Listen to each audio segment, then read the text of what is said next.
भाइयों और बहनों, सोचिए, वो समय कैसा होगा जब इंसान इंसान का दुश्मन बन जाएगा, जब रिश्तों में प्यार नहीं, सिर्फ स्वार्थ होगा, जब माँ बाप को अपने ही बच्चे बोझ समझने लगेंगे। यही है कलयुग की सच्चाई।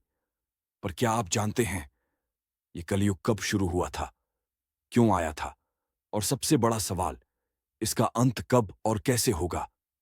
आज मैं आपको सुनाने जा रहा हूं कलयुग की कथा, एक ऐसी कहानी जिसे सुनकर आपके रोंगटे खड़े हो जाएंगे। द्वापर युग का अंत हो रहा था। कुरुक्षेत्र युद्ध खत्म हो चुका था, और जब भगवान श्री कृष्ण ने अपनी लीला पूरी कर धरती से प्रस्थान किया, उसी क्षण एक अंधकारमय युग का जन्म हुआ। यही था कलयुग। कलयुग के आने के साथ ही मानव जीवन में धर्म के चार स्तंभों सत्य, दया, तप और दान में से तीन टूट गए। केवल एक स्तंभ सत्य ही बचा, और वह भी धीरे धीरे कमजोर होता गया। लोगों के हृदय से करुणा मिट गई, भक्ति दिखावे तक सीमित हो गई, पवित्र रिश्ते टूटकर स्वार्थ में बदल गए।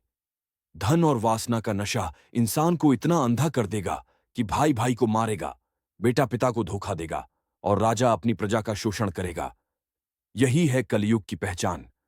शास्त्रों में कहा गया है कि कलयुग में मनुष्य की आयु छोटी होगी, अन्न अशुद्ध होगा, जल विषैला होगा, और मन हमेशा अशांत रहेगा। लोग धर्म को भूलकर केवल दौलत और शक्ति के पीछे भागेंगे। युद्ध, कलह और विनाश हर जगह दिखाई देगा।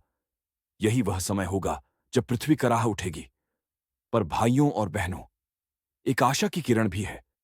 कलयुग जितना अंधकार लाता है, उतनी ही सरलता से भगवान को पाने का मार्ग भी देता है। जहां अन्य युगों में मुक्ति पाने के लिए कठोर तपस्या करनी पड़ती थी, वहीं कलयुग में केवल भगवान का नाम स्मरण ही सबसे बड़ा उपाय है। जो भी हृदय से हरे कृष्ण, हरे राम का नाम जपेगा, वह पाप से मुक्त होकर मोक्ष पा सकता है। और जब कलयुग अपने चरम पर पहुंच जाएगा, जब पाप, अन्याय और अधर्म अपने सीमा पार कर देंगे, तब इस संसार में भगवान का 10वां अवतार प्रकट होगा, कल्कि अवतार। एक तेजस्वी घोड़े पर सवार होकर, हाथ में चमकती तलवार लिए, वे पापियों का नाश करेंगे और इस अंधकारमय युग का अंत कर देंगे। उसी क्षण कलयुग का विनाश होगा और एक नए सत्ययुग की शुरुआत होगी। यानी अंधकार के बाद फिर से प्रकाश लौटेगा।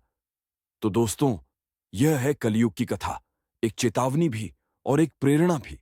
क्योंकि अंत समय चाहे जैसा भी हो, लेकिन जो अभी भगवान के नाम का स्मरण करेगा, सच्चाई और भक्ति के मार्ग पर चलेगा, वही इस अंधकार से पार पाएगा।